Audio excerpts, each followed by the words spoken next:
안녕하세요. 윤 선생입니다. 강의를 만들면서 점점 길어지는 것 같아서 걱정이 됩니다. 제 생각이 너무 많아서 그런 것 같습니다. 그래서 한 가지 부탁을 드려봅니다. 강의를 듣고 댓글에 의견을 적어주시면 참고해서 강의를 만들어 보겠습니다. 이제 시작하겠습니다. 오늘은 창세기 8장과 9장 말씀을 함께 보면서 분석하고 생각해 보겠습니다. 지난 시간에 창세기 7장에서 대홍수 심판으로 이 땅의 모습은 마치 하나님께서 이 세상을 창조하시기 전의 모습과 같다고 했습니다. 그러면 8장 9장은 하나님께서 이 세상을 창조하시고 피조물들에게 복을 주시는 모습과 같습니다. 8장 9장의 내용은 땅에서 물이 줄고 땅이 마르는 과정을 보여주고, 그리고 방주에서 나오는 노아와 그 가족과 그리고 동물에게 하나님께서 복을 주시고 언약을 세워주십니다. 마치 여섯째 날 하나님께서 그들에게 복을 주신 것처럼 말입니다. 이런 관점에서 대홍수 심판을 보게 되면, 대홍수 심판은 하나님께서 세상을 창조하기 전으로 돌이키는 사건이고, 8장 9장은 하나님께서 이 세상을 창조하시고 그들에게 복을 주신 것처럼 방주에서 보존된 생명에게 회복된 땅에서 다시 시작할 수 있도록 복을 주시고 언약을 주시는 말씀입니다. 오늘 말씀을 분석하고 생각하면서 우리들에게 주시는 하나님의 뜻이 무엇인지 그 뜻을 찾고 하나님의 뜻을 이루는 믿음의 사람이 될 수 있기를 축복합니다. 8장, 9장 말씀도 몇 가지 질문을 통해서 분석하고 생각해 보겠습니다. 첫 번째 질문입니다. 방주가 언제 어떻게 아라랏산에 머물게 되었습니까? 8장 1절부터 19절까지는 코로 호흡하는 생물들이 살 수 있는 환경을 회복하는 과정을 보여주고 있습니다. 1절에서 3절까지는 하나님께서 방주에 타고 있는 이들을 위해서 대홍수 심판을 끝내고 그들을 위해서 일을 시작하십니다. 1절을 보시면 하나님께서 방주에 있는 노아와 그 가족들과 동물들을 기억하시고 그들을 위해서 바람을 불어 물이 줄어들게 했습니다. 2절, 3절에서는 그 과정을 자세히 설명해 주고 있습니다. 2절에서는 홍수 40일 동안 물이 많아지게 했던 그 요소들을 하나님께서 그치게 하셨다는 것을 밝혀주고 있습니다. 기품의 샘과 하늘의 창문을 닫고 하늘에서 비를 그치게 하셨습니다. 그리고 4절에서는 바람으로 물을 점점 줄여서 150일 만에 방주가 아라랏산에 머물게 되었음을 말씀해 주고 있습니다.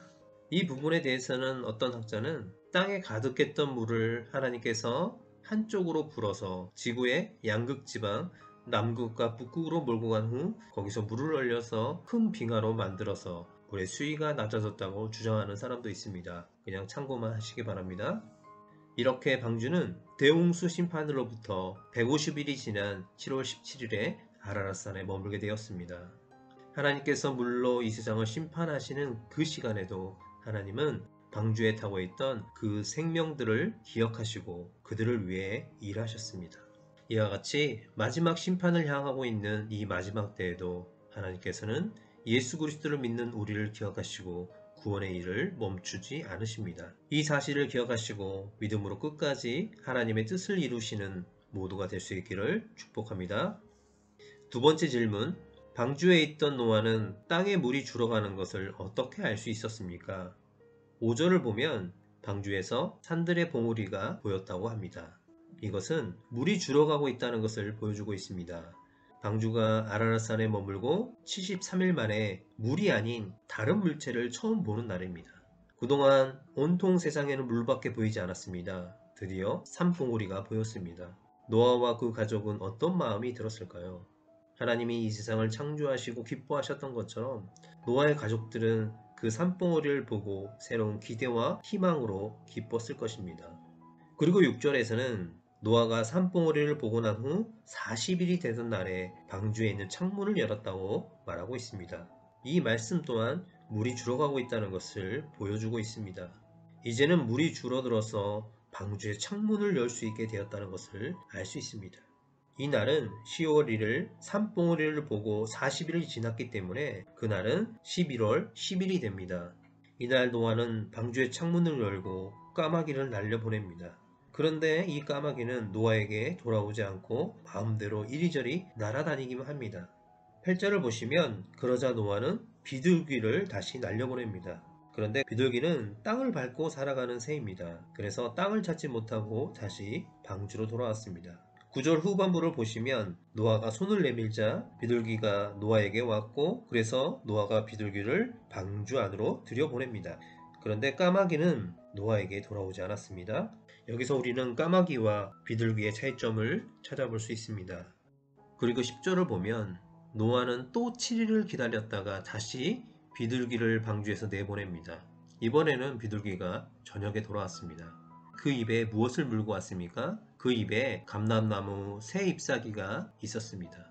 이것은 홍수가 끝나고 새로 자란 나무에서 싹이 난 어린 잎사귀를 물고 온 것입니다. 이것을 통해 노아는 물이 점점 줄어서 나무에 새싹이 나는 것이 가능하게 되었다는 것을 알게 되었습니다.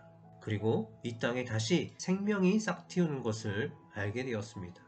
이 모습을 보고 노아는 얼마나 기뻤을까요? 마치 하나님께서 셋째 날 땅을 창조하시고 기뻐하셨던 것처럼 기뻐했을 것입니다. 12절에서는 노아는 다시 7일을 기다렸다가 비둘기를 내보냅니다. 이번에는 비둘기가 돌아오지 않았습니다. 이것은 비둘기가 스스로 살 수 있는 환경이 되었다는 것입니다. 그리고 노아가 601세 되던 해 1월 1일 드디어 땅 위에 물이 거치는 것을 보고 노아는 방주의 뚜껑을 열었습니다. 그리고 노아가 601세 되던 해 2월 27일 드디어 땅이 완전히 마른 것을 보게 되었습니다. 이렇게 하나님은 방주에 타고 있던 생명들을 기억하시고 그 땅에 있던 물을 줄여주시고 식물이 자라게 해주시고 생물들이 살 수 있도록 땅을 마르게 해주셨습니다. 이렇게 방주에 타고 있던 생명들이 새롭게 시작할 수 있도록 준비하시고 그들을 위해 일하셨습니다. 이와 같이 우리 하나님은 구원의 방주 되시는 예수 그리스도를 믿고 그 안에 있는 우리들을 기억하시고 오늘도 하나님의 뜻을 이루어 하십니다. 우리들도 노아처럼 믿음 안에서 하나님께서 일하시는 것을 보고 그 일에 순종함으로써 하나님께서 주시는 기쁨을 누리는 모두가 될 수 있기를 축복합니다. 세 번째 질문은 노아와 가족들과 동물들은 언제 방주에서 나오게 됩니까? 14절에서 19절 말씀을 보면 노아 601세 된 해 2월 17일 땅이 말랐고 하나님께서는 그날 방주에 있는 모든 생물에게 방주에서 나오게 하셨습니다. 대홍수 시작일로부터 375일 만입니다. 방주를 승선하고 382일 만에 방주에서 내리게 됩니다. 이제 새로운 땅을 밟게 되었습니다.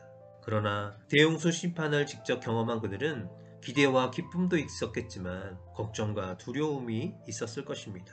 그런데 17절 말씀을 보면 하나님께서는 이것들이 땅에서 생육하고 땅에서 번성하리라 이렇게 선포해 주십니다. 그 얼마나 큰 위로와 용기가 되겠습니까? 이것이 하나님의 뜻이고 하나님의 사랑입니다. 하나님께서 대홍수에서 생명들을 구원해 주신 이유는 방주에서 생명을 보존하고 살아가라고 구원해 주신 것이 아닙니다. 다시 세상에서 생육하고 땅에서 번성하게 하기 위해서입니다. 이것을 위해서 이제 375일 만에 홍수에서 구원받은 생물들이 방주에서 내리게 됩니다. 그리고 이것이 우리들을 예수 그리스도 안에서 구원해 주신 이유이기도 합니다. 방주에만 머물러 있는 것이 아니라 방주를 통해서 구원해 주신 하나님을 믿고 구원받은 자의 모습으로 이 땅에서 삶을 살아내야 할 것입니다. 네 번째 질문입니다. 노아의 번제를 받으신 하나님은 어떤 약속을 주십니까? 20절을 보면 방주에서 나온 노아는 감사와 믿음으로 하나님께 제단을 쌓고 모든 정결한 짐승과 모든 정결한 새 중에서 제물을 취하여 번제로 하나님께 제사를 드렸습니다. 그리고 21절에서는 노아의 제물을 하나님께서 받으십니다. 그리고 21절에 그 중심에 이르시되 라는 말씀이 있습니다. 이것은 하나님께서 어떤 큰 결심을 하셨다는 것을 알 수 있습니다. 그 결심의 내용은 21절 중반부터 22절까지 말씀입니다. 하나님께서는 사람들의 죄악 때문에 대홍수 심판처럼 모든 생물을 다시는 멸하지 않을 것과 사람의 죄악 때문에 땅을 저주하지 않으시고 땅이 있을 동안에는 심음과 거둠과 추위와 더위와 여름과 겨울과 낮과 밤이 쉬지 않게 하시겠다는 결심을 하셨습니다. 이렇게 결심하신 이유를 21절 후반부에서 말씀해주고 있습니다. 이는 사람의 마음이 계획하는 바가 어려서부터 악함이라. 사람이 얼마나 악한 존재인지 아시기 때문에 사람으로 인해서 다른 생물을 멸하지 않겠다고 말씀하십니다. 하나님은 이 약속을 지금도 지키고 계십니다. 죄악된 세상을 바로 심판하지 않으시고 참으셨습니다. 그리고 독생자 예수 그리스도를 보내서 우리를 구원해 주시고 죄악된 세상 가운데서 영원한 하나님 나라를 완성해 가고 계십니다. 하나님의 그 크신 사랑을 기억하시고 하나님의 자녀로서 하나님의 뜻을 따라 살아가는 모두가 될 수 있기를 축복합니다. 다섯 번째 질문입니다. 노아와 가족들에게 하나님은 어떤 복을 주십니까? 9장 1절에서 7절까지는 하나님께서 노아와 가족에게 복을 주시는 내용입니다. 마치 창세기 1장 사람을 창조하시고 사람에게 복을 주시는 내용과 아주 비슷합니다. 내용에는 조금 차이가 있지만 아담과 하와에게 주신 복과 같은 내용입니다. 1절에서 생육하고 번성하여 땅에 충만하도록 복을 주십니다. 이 부분은 창세기 1장 28절에서 아담에게 주신 복과 같습니다. 그리고 2절에서는 땅 위의 모든 생물에 대한 지배권을 약속해 주십니다. 이 부분도 창세기 1장 28절 아담에게 주신 복과 같습니다.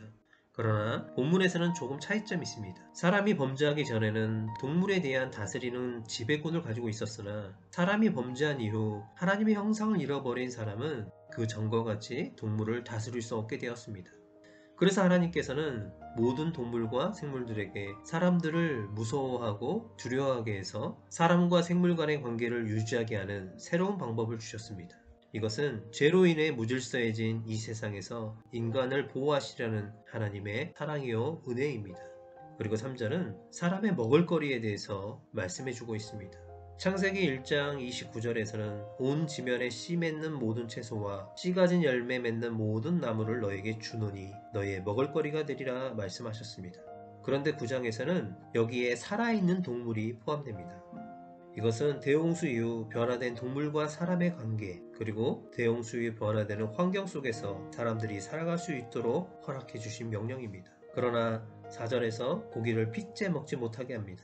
이것은 피가 생명 유지에 꼭 필요한 것이며 생명 자체를 상징하기 때문입니다.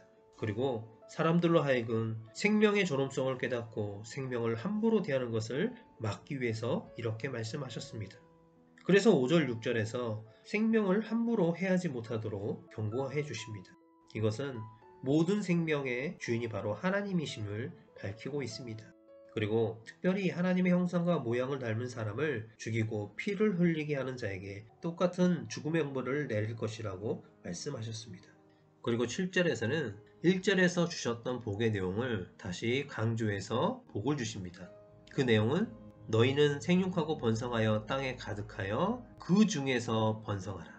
하나님은 사람에게 모든 생물 가운데 더욱 번성하라고 말씀해 주셨습니다.